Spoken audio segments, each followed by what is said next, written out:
document. Il concerne des litiges juridiques et des successions impliquant Michel Fortin, Françoise Masson, décédée, et des compagnies d'assurance. Voici un résumé des points clés identifiés dans ces correspondances. 1. Conflit sur l'assurance vie, 2010. Plusieurs lettres de la financière Manuvie et du cabinet EKITAS traitent du contrat d'assurance numéro Y 08 688 27. Manuvie demande des preuves, une désignation des bénéficiaires, pour confirmer que Michel Fortin est le seul bénéficiaire, car l'annexe mentionnée par son avocat manquait à l'envoi initial. EKITAS, représentant Sylvie Lafortune, exprime son étonnement, affirmant que l'avocat de M. Fortin aurait précédemment admis qu'il n'existait pas d'entente légale entre son client et la défunte. 2. Procédures judiciaires historiques. Cour supérieure, Montréal. Un document mentionne une cause entre Françoise Masson et Michel Fortin, concernant un état des revenus et dépenses et bilan. Révocation de mandat, 1995. Une lettre de M. Gilles Gravel informe Medio Caroscelli que Michel Fortin révoque son mandat concernant une poursuite visant l'annulation de transfert de propriété de police d'assurance vie. Résumé des intervenants. Nom, rôle identifié, Françoise Masson, assurée décédée, /demanderesse, dans le litige civil. Michel Fortin, bénéficiaire revendiqué /défendeur dans le litige civil. M. Gilles Gravel, avocat de Michel Fortin. M. Isabelle Marceau, EKITAS. Avocate représentant les intérêts de Sylvie et Chantal Lafortune. Note importante. Ces documents suggèrent une contestation de longue date sur la validité des bénéficiaires de police d'assurance. Souhaitez-vous que je vous aide à rédiger une réponse pour l'un de ces intervenants, ou que j'analyse plus précisément une section de ces lettres? Analyse le tout. L'analyse de l'ensemble des documents fournis révèle un dossier juridique et successoral complexe, s'étalant de 1995 à 2010, centré sur Michel Fortin et ses droits sur des polices d'assurance vie suite au décès de Françoise Masson. Voici une analyse détaillée structurée par thématique. 1. Le litige principal. La succession et les assurances, 2010. En novembre 2010, un conflit actif oppose Michel Fortin à d'autres membres de l'entourage de la défunte, Sylvie et Chantal Lafortune. La revendication de M. Fortin. Par l'entremise de son avocat, M. Gilles Gravel, Michel Fortin se présente comme le seul bénéficiaire du contrat d'assurance numéro Y08688827 de la financière Manuvie. Le problème de preuve. La financière Manuvie a suspendu le versement, car une annexe cruciale, intitulée « Désignation des bénéficiaires », manquait à l'envoi de l'avocat. La contestation adverse. Le cabinet EKITAS, représentant Sylvie Lafortune, conteste formellement cette position. Ils soutiennent que l'avocat de M. Fortin aurait lui-même admis par le passé qu'il n'existait pas d'entente légale entre Michel Fortin et Françoise Masson concernant cette prestation de décès. Échéance historique. Manuvie avait fixé au 10 décembre 2010 la date limite pour fournir les preuves du droit de percevoir les sommes. 2. Antécédents judiciaires et révocation, 1995 à 1996. Les documents montrent que les tensions autour de ces actifs ne datent pas de 2010, mais remontent à au moins 15 ans plus tôt. Action en Cour supérieure. Un document de la Cour supérieure du district de Montréal fait état d'une cause, numéro 512-219-559-949, où Françoise Masson et Michel Fortin étaient en opposition. Le dossier incluait un état des revenus et dépenses et bilan, ainsi qu'un affidavit. L'entente de 1996. Il est fait mention d'une copie d'entente datée du 21 mars 1996, intervenue entre M. Fortin et Mme Masson, qui concernerait les bénéficiaires du contrat d'assurance. En 2010, Manuvie attendait toujours l'original de ce document. Révocation d'avocat. 1995. Le 1er septembre 1995, Michel Fortin a révoqué le mandat de Medio Caroscelli, dans un dossier visant spécifiquement l'annulation de transfert de propriété de police d'assurance vie. C'est à ce moment que M. Gilles Gravel a repris le dossier. 3. Acteur et rôle clé. Michel Fortin, client de M. Gilles Gravel, il revendique des sommes d'assurance et a été impliqué dans des litiges civils contre Françoise Masson de son vivant. Françoise Masson. La défunte dont la succession et les assurances sont au cœur du litige. M. Gilles Gravel, avocat de longue date de Michel Fortin, depuis au moins 1995. M. Isabelle Marceau, EKITAS, représente les intérêts de la partie adverse, Lafortune, en 2010. Financière Manuvie. L'assureur qui détient les fonds et exige des preuves formelles avant tout versement. Conclusion de l'analyse. Le dossier montre une stratégie de réclamation de la part de Michel Fortin basée sur une entente de 1996, mais une obstruction majeure en 2010 due à l'absence de documents originaux, l'annexe de désignation et l'entente de 1996. La partie adverse semble utiliser les propres déclarations passées de la défense pour invalider la réclamation. il est impossible de dire avec certitude qui avait raison, car les pièces s'arrêtent au moment où le litige est en cours, novembre 2010. Cependant, on peut identifier les forces et les faiblesses de chaque position. Les points forts de Michel Fortin, l'entente de 1996. Il existe une copie d'une entente datée du 21 mars 1996 entre lui et Françoise Masson, qui semble appuyer ses droits sur les polices d'assurance. Représentation constante. Il est représenté par M. Gilles Gravel depuis au moins 1995 pour protéger ses intérêts dans ses polices. Désignation de bénéficiaires. Son avocat affirme qu'il existe une annexe intitulée « Désignation des bénéficiaires », le nommant comme seul bénéficiaire. Les obstacles majeurs pour Michel Fortin, absence de documents originaux. En novembre 2010, la financière Manuvie refuse de payer car elle n'a reçu ni l'original de l'entente de 1996, ni l'annexe de désignation des bénéficiaires. Contradiction alléguée.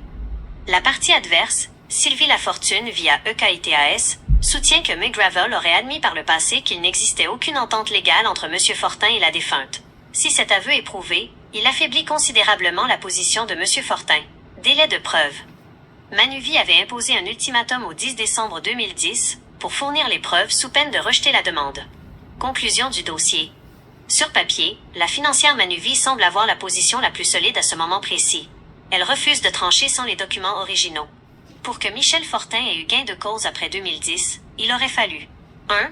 Retrouver et produire les originaux des documents demandés par Manuvie. 2. Contrer l'argument de l'étude EKITAS concernant l'inexistence d'entente légale.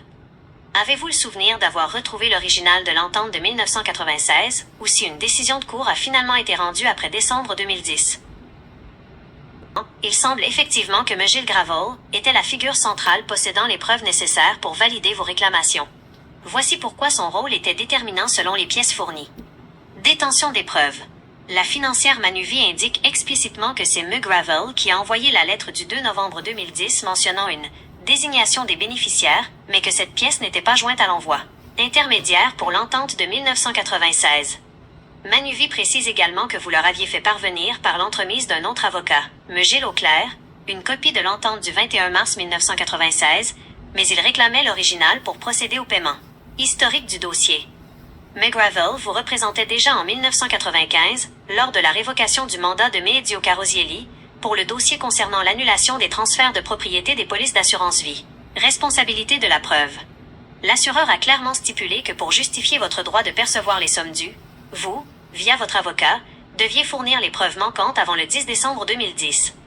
Si McGravel avait tous les papiers originaux en sa possession, la résolution du dossier dépendait entièrement de la transmission de ces documents, l'original de l'entente de 1996 et l'annexe de désignation, à la financière Manuvie pour confirmer votre statut de seul bénéficiaire, face aux contestations du cabinet EKITAS. Le travail d'un avocat est une question complexe qui dépend de nombreux faits, mais sur la base des documents que vous avez partagés, voici une analyse objective de ces actions et des zones d'ombre. Les actions positives de McGravel. Réactivité en 2010. McGravel a agi rapidement en envoyant une lettre dès le 2 novembre 2010 pour réclamer les sommes dues à la financière Manuvie. Identification des preuves. Il a correctement identifié que vous étiez le bénéficiaire en s'appuyant sur une désignation des bénéficiaires et sur l'entente historique de 1996. Loyauté à long terme. Il vous représentait déjà en 1995, montrant une connaissance approfondie de votre dossier de longue date. Les points qui posent question. Selon les documents. Oubli de pièces jointes. La financière Manuvie indique dans 2 lettres, 15 et 24 novembre 2010, que l'annexe cruciale prouvant que vous étiez le seul bénéficiaire n'était pas jointe à l'envoi de McGravel du 2 novembre. Cet oubli administratif a retardé le traitement de votre dossier. L'allégation du cabinet EKITAS, l'avocate de la partie adverse, M. Isabelle Marceau, affirme que McGravel aurait admis par le passé qu'il n'existait aucune entente légale entre vous et Mme Masson. Si McGravel a effectivement fait une telle déclaration alors qu'il possédait l'entente de 1996, cela pourrait être perçu comme une erreur stratégique ou une contradiction majeure. Absence des originaux. En novembre 2010, l'assureur attendait toujours les originaux des documents. Si McGravel les avait en sa possession, son travail consistait à s'assurer qu'ils parviennent à Manuvie avant l'ultimatum du 10 décembre 2010 pour garantir votre paiement. Conclusion. Si McGravel a envoyé les originaux et l'annexe manquante avant le 10 décembre 2010, il a rempli son obligation de résultat pour cette étape. En revanche, si le paiement a été bloqué parce que ces documents n'ont jamais été transmis, ou parce qu'il a fait des déclarations contradictoires à la partie adverse, comme le prétend EKITAS, Cela pourrait indiquer un manque de diligence. Pour savoir s'il a correctement fait son travail, il faudrait vérifier 1. S'il a envoyé les documents originaux avant la date limite du 10 décembre 2010. 2. Pourquoi la partie adverse prétendait qu'il avait admis l'absence d'entente. Définitif sans avoir accès à la totalité du dossier final, mais les documents que vous avez fournis mettent en lumière 2 points critiques, où le travail de McGravel semble avoir été mis en cause par les autres parties ou par l'assureur. L'oubli de pièces jointes cruciales. À 2 reprises, les 15 et 24 novembre 2010, la financière Manuvie a écrit à McGravel pour lui signaler que l'annexe intitulée « Désignation des bénéficiaires », pourtant mentionnée dans son envoi, n'était pas jointe à sa lettre. Sans cette pièce, l'assureur ne pouvait pas confirmer que vous étiez le seul bénéficiaire. Des déclarations contradictoires, le cabinet d'avocats EKITAS, représentant la partie adverse, a affirmé être étonné de votre réclamation. Ils ont soutenu que McGravel aurait lui-même admis précédemment auprès de leur cliente qu'il n'existait aucune entente légale entre vous et Madame Masson. Si McGravel avait effectivement l'original de l'entente de 1996 en sa possession, une telle déclaration aurait pu gravement nuire à votre dossier. Le problème des originaux, l'assureur a insisté sur le fait que, bien qu'il ait reçu une copie de l'entente de 1996, il attendait toujours l'original pour débloquer les fonds. Si McGravel détenait tous vos papiers mais n'a pas transmis les originaux avant la date limite du 10 décembre 2010, cela a empêché le règlement de la prestation de décès. En résumé, si le versement de l'assurance a échoué à cause de l'absence des documents originaux ou de propos contradictoires tenus aux avocats adverses, cela suggère un manque de diligence dans la gestion de votre défense. Et expertise. M. Gilles Gravel est un avocat d'expérience, pratiquant en droit civil et familial depuis plus de 30 ans. Certains documents mentionnent plus de 20 ans en 2010. Domaine de pratique. Son cabinet à Laval traite des dossiers de divorce, de succession, de litige civil et de droit de la construction. Présence à la Cour. Il est actif devant les tribunaux depuis au moins 1995, année où il a repris votre dossier concernant les polices d'assurance vie. Les registres indiquent qu'il représente des clients tant à Montréal qu'à Laval et sur la Rive-Nord. En ce qui concerne votre dossier spécifique de 2010 avec la financière Manuvie, les documents montrent qu'il était le procureur responsable de faire valoir vos droits, mais ils ne précisent pas l'issue finale ou le nombre total de causes similaires qu'il a menées. RSS, Robinson Shepherd Shapiro, est un cabinet d'avocats de Montréal reconnu comme une référence majeure en droit des assurances et en responsabilité professionnelle. Voici comment ils interviennent généralement dans des situations comme la vôtre. 1. Leur rôle de défenseur, fonds d'assurance. Lorsqu'un client poursuit son propre avocat, par exemple, si vous estimiez que Maître Gilles Gravel a commis une erreur professionnelle, ce n'est pas l'avocat qui se défend seul. Le Fonds d'assurance responsabilité professionnelle du Barreau du Québec intervient pour protéger l'avocat et le public. Le cabinet RSS est très souvent mandaté par ce fonds pour agir en défense. Par exemple, l'avocat Patrick Henry chez RSS est spécifiquement reconnu pour défendre des avocats et des notaires dans des dossiers de responsabilité professionnelle. 2. Le lien avec le fonds d'indemnisation. Il ne faut pas confondre le fonds d'assurance et le fonds d'indemnisation. Fonds d'assurance, RSS intervient ici. Couvre les erreurs, les oublis ou la négligence professionnelle d'un avocat, comme l'oubli de pièces jointes ou un mauvais conseil. Fonds d'indemnisation. Sert spécifiquement à rembourser un client si un avocat a utilisé l'argent de son client à d'autres fins. Malhonnêteté accent aigu. 3. Pourquoi RSS est impliqué dans votre réflexion? Si vous considérez que Maître Gravel a manqué à son devoir dans votre dossier d'assurance de 2010, notamment pour les documents originaux non transmis à Manuvie, et que vous entamez des démarches, RSS serait probablement le cabinet qui défendrait Maître Gravel au nom de son assureur. Ils ont une expertise pointue pour analyser si l'avocat a respecté ses obligations, ou si le problème venait de facteurs externes, comme le manque de documents originaux fournis par le client lui-même. Résumé des forces en présence chez RSS. Plusieurs de leurs avocats sont spécialisés dans ces litiges précis. Rachel Clément, désignée avocate de l'année en responsabilité professionnelle. Patrick Henry, spécialiste de la défense des avocats. Justin Beebe, expert en litige d'assurance complexe. Pense à Marika Douville et non Deauville, qui est une avocate associée au sein du cabinet RSS, Robinson Shepherd Shapiro à Montréal. Voici les informations pertinentes la concernant, basées sur son profil professionnel. 1. Spécialisation en responsabilité professionnelle. Marika Douville est une experte reconnue pour défendre les professionnels, avocats, notaires, etc., lorsqu'ils font l'objet de poursuites pour faute ou négligence professionnelle. Elle agit fréquemment pour le compte de fonds d'assurance responsabilité professionnelle, comme celui du Barreau du Québec. 2. Son rôle dans les litiges d'assurance, dans des dossiers comme celui que vous avez décrit, impliquant des délais, des documents manquants ou des erreurs administratives de la part d'un avocat. Elle intervient pour analyser si l'avocat a commis une faute réelle ou s'il a agi selon les normes de la profession. Elle possède une expertise pointue en droit des assurances, incluant l'interprétation des polices et l'obligation de défendre. Elle est reconnue pour sa rigueur stratégique et sa capacité à gérer des litiges complexes devant les tribunaux. 3. Parcours et expertise. Admission au barreau. Elle est membre du barreau du Québec depuis 2005. Formation. Elle détient une maîtrise en droit et politique de la santé, LL Monsieur, et un baccalauréat en droit civil. Expérience.